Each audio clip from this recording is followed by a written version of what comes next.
Dimanche est organisée à Paris une grande manifestation contre le mariage gay. 100 000 personnes de toute la France sont attendues.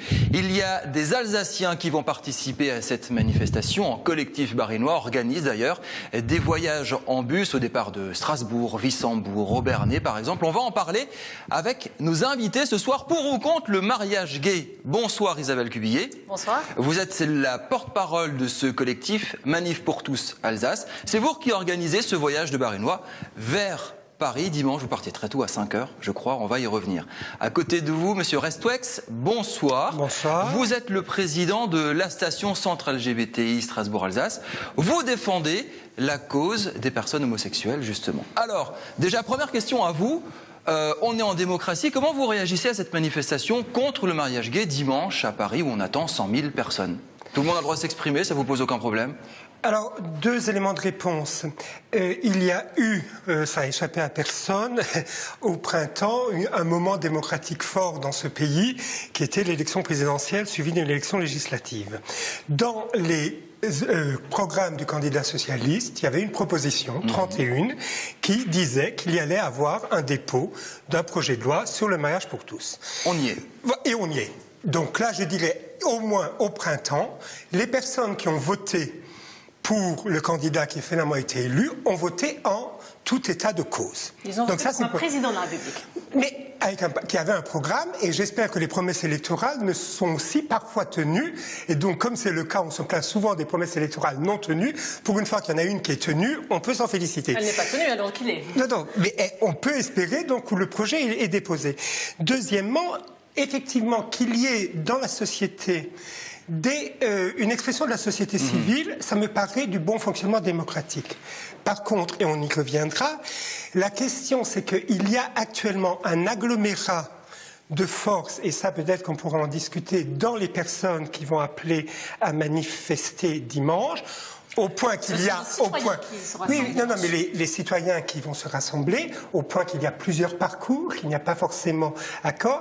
Et là, sur la question, c'est plutôt sur le qu'est-ce que ça rassemble comme public. Isabelle Cubillet, la manifestation dimanche contre le mariage gay, qui va y aller? Quels sont ces Alsaciens qui vont partir à Paris dimanche matin très tôt à 5h en bus? Ce sont des citoyens, tous les gens qui seront là, les Alsaciens qui montent à Paris, traversent toutes les diversités, donc des hommes, des femmes, des personnes mariées, des personnes célibataires, des personnes homosexuelles, voilà, donc des Alsaciens qui se mobilisent fortement, nous le sentons vraiment, le collectif reçoit de nombreuses demandes, de nombreux appels, déjà combien de personnes vont partir avec vous dimanche matin? Plus de 1000 personnes seront déjà dans des cars identifiés, plus toutes les personnes qui s'organisent pour y aller en covoiturage, en voiture individuelle, en train, voilà, donc de nombreux Alsaciens, plus de 1000 identifiés par nous au niveau des cars, mais bien sûr nous serons au-delà de 1000 et le nombre des citoyens sera largement gonflé par la présence des Alsaciens. Comment vous comprenez ce projet de loi sur le mariage de personnes de même sexe? Nous le voyons en rencontrant les personnes dans la rue, en tractant. Nous avons distribué plus de 100 000 tracts en Alsace ces derniers jours.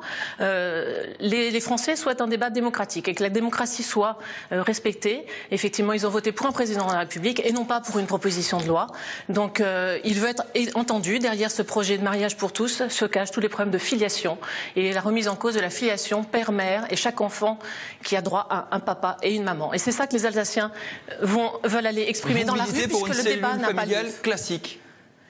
Un papa, un enfant, c'est une question de biologie, de bon sens. Il a besoin d'un papa et d'une maman. Il est issu d'un papa et d'une maman. Et tous les manifestants dimanche sont tous issus d'un homme et d'une femme. Jean-Philippe Restwex est issu d'un homme et d'une femme aussi.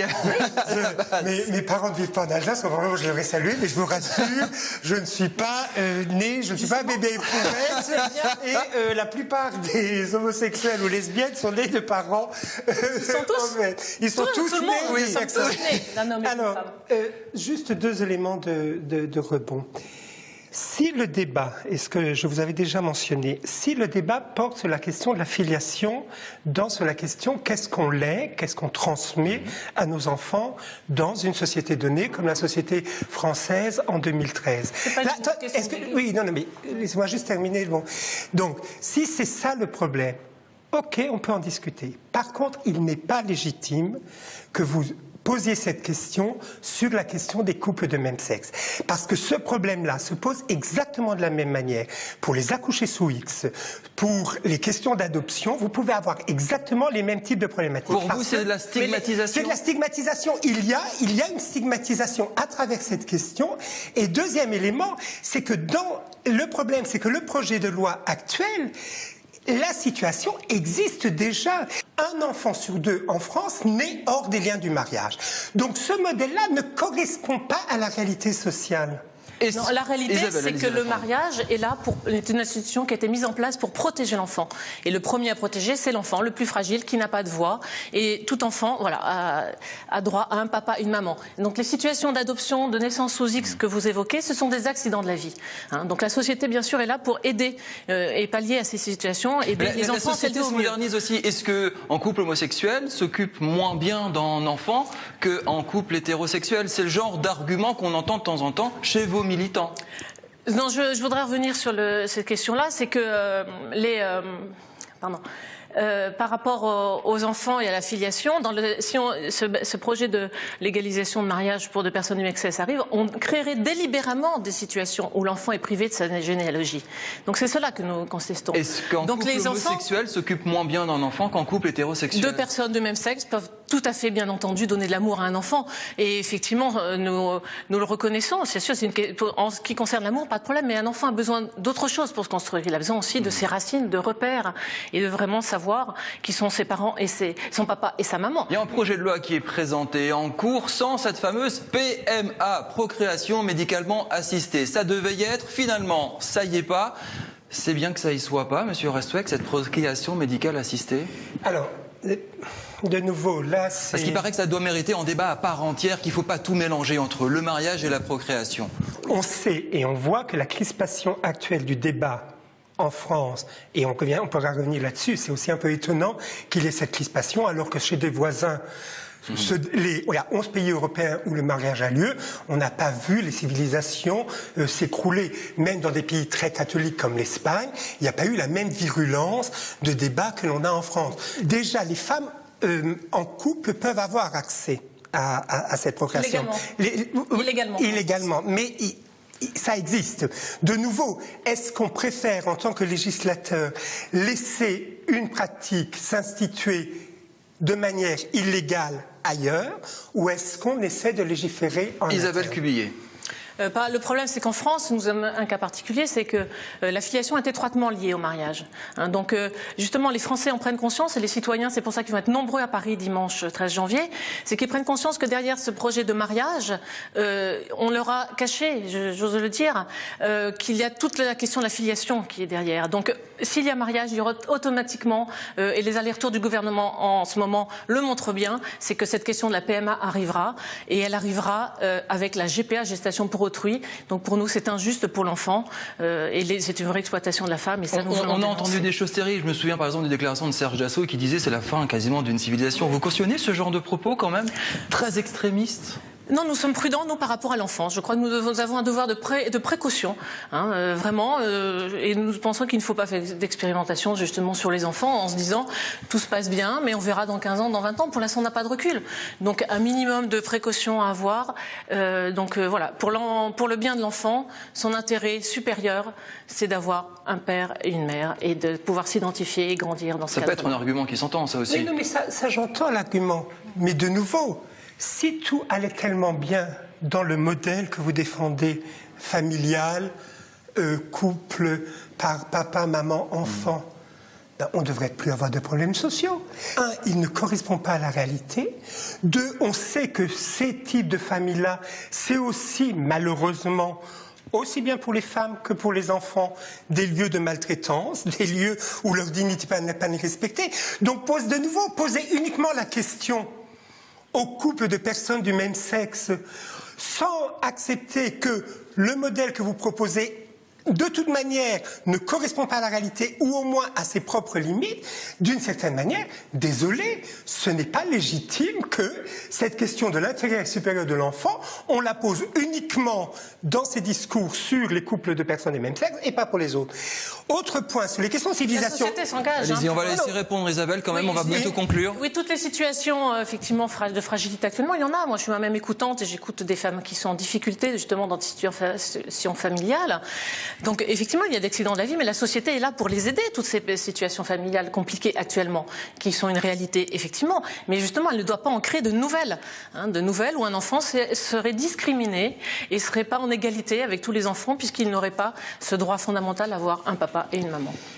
Manifestation dimanche à Paris, vous partez à 5h du matin à Strasbourg, Wissembourg, Molsheim, Aubernet de tête, c'est ça, plus le reste, à peu près 1000 personnes. Oui. Et vous, le 19 janvier, vous organisez une autre manifestation, cette fois-ci pour défendre vos droits et ce projet de loi. Oui, alors le 19 janvier, il y aura dans toute la France, donc au niveau des régions, des manifestations pour les partisans du projet de loi, et il y aura une grande manifestation le 27 janvier à Paris. Alors juste quand même pour clôturer aussi sur la question de la manifestation. Alors de nouveau, je ne vous ferai pas le procès de dire que c'est ce que vous défendez, mais simplement de dire qui va manifester. Le dimanche. Des citoyens. Des citoyens. Mais parmi... D'accord, oui, tout à fait d'accord. Parmi ces citoyens, il y aura M. Gilbert Collard, député du Front National, qui est citoyen, qui est député du Front National.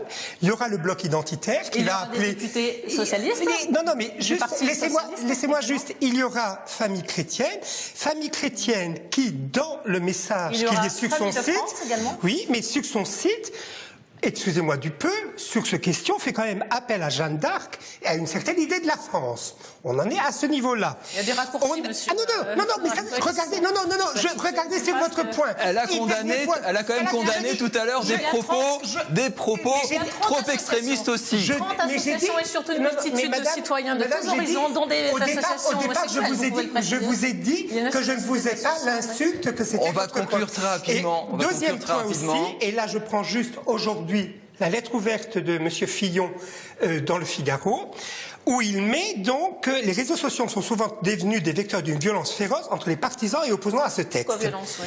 Homophobie d'un côté, anticléricalisme de l'autre. Il n'y a absolument pas d'homophobie, les démos sexuelles seront un autre. On va la laisser, vous aurez le temps de conclure, vous en faites pas. On va vite conclure, Jean-Philippe Fressouet. Le problème, c'est que dans ce débat, et de nouveau, je ne vous fais pas l'insulte, ce n'est pas cette manifestation pour tous, a très clairement précisé. Vous dénoncez la participation d'homophobes et de personnes extrémistes. Et je sais que les organisateurs et se vont battre, mais là aussi où il y a un problème, c'est que, désolé, en France, l'anticléricalisme ne tue pas, l'homophobie tue. Est-ce que vous respectez les droits de l'homme? Est-ce que vous êtes contre l'homophobie? Est-ce que vous défendez tout ça, Isabelle Cuby? On va vous laisser répondre quand même. Bien sûr, nous sommes bien sûr pour les droits de l'homme. Le premier à concerner, c'est l'enfant. Donc la Convention internationale des droits de l'homme dit qu'il a droit à un père, être élevé par un père et par une mère.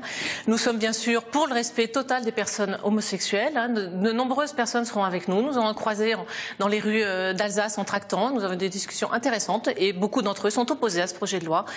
Écoutons-les ici. Et vraiment, c'est vraiment les citoyens qui veulent être entendus dimanche par le gouvernement et que ce projet soit suspendu pour qu'il y ait un vrai débat démocratique et qu'on puisse en parler et les Français puissent être consultés. Et il y a eu des auditions parlementaires là. On va s'arrêter là. On va s'arrêter là. Patrick cathodique continue avec la revue d'actu. Merci beaucoup d'avoir participé. Jean-Philippe Fressouet, la station Strasbourg, et Isabelle Cuby, porte-parole de la Manif pour tous. Dimanche, donc le 19 janvier, pour le mariage gay. Dimanche, contre, on ne vous réunira pas ce soir. En tout cas, chacun a défendu ses opinions. Merci beaucoup.